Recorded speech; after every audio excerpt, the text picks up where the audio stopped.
سجدہ کردیا ہوا فیصلہ یہودی دے حق میں کر دیتا ہے. جدوں فیصلہ کرا کے باہر نکلے اے نام نے ہار مسلمان کہنے لگا مینوں یہ فیصلہ منظور ہی نہیں. وہ بندہ تباہ تے برباد ہو گیا جنوں میرے نبی دا فیصلہ منظور نہیں. یہ کہنے لگا مینوں فیصلہ منظور نہیں, میں حضرت عمر دے کول جانا ہے فیصلہ کران واسطے. یہودی کہنے لگا چل میں حضرت عمر دے کول جان واسطے لے آ رہا. چلو مقدمہ لے کے چلے جانے حضرات مقدمہ حضرت عمر بن خطاب دے کول آ جاتا ہے. حضرت عمر باہر نکلے نے, حضرت عمر نو سارا واقعہ سنایا جاتا ہے. حضرت عمر منہ کھولن لگدے نے فیصلہ کرن لگیا تے یہودی بول کے آندا ہے عمر فیصلہ کرن تو پہلا میری گل سن لے. پہلے یہ مقدمہ نبی پاک کی عدالت وچ گیا سی تے نبی پاک نے میرے حق میں فیصلہ کیتا ہے. حضرات جدوں حضرت عمر نے گل سنی کہنے لگے تسی ایتھے کھلو میں ہنے آ کے فیصلہ کرنا.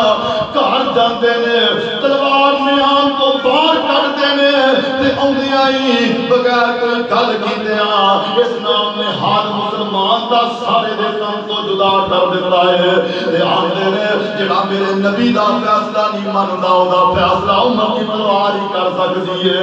حضرات مدینے اندر رولا پہ گیا مسلمان تے اپنے مسلماناں دی قتل کیتی جا رہے ہیں. چلدیاں چلدیاں فلاواں میرے پیارے پیغمبر تک پہنچ جاندیاں نے. میرے آقا نے حضرت عمر نو کول بلایا. آقا فرماندے نے کیا تو اس مسلمان نو قتل کیتا ہے؟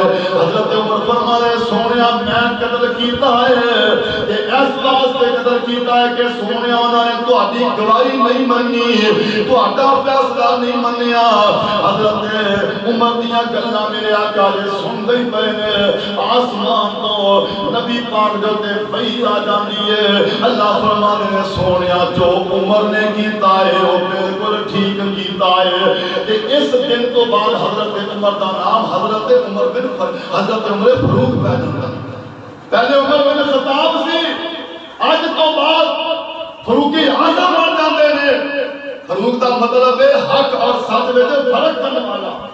حضرت عمر نے حق سچ وچ فرق کیتا, حق دے باطل وچ فرق کیتا تے حضرت عمر نو فاروق اعظم دا لقب مل گیا. یعنی ہر دور کے اندر اللہ والیاں نے حق سچ سے فیصلے کیتے. سیدنا حضرت داؤد علیہ السلام بڑے اللہ دے پیارے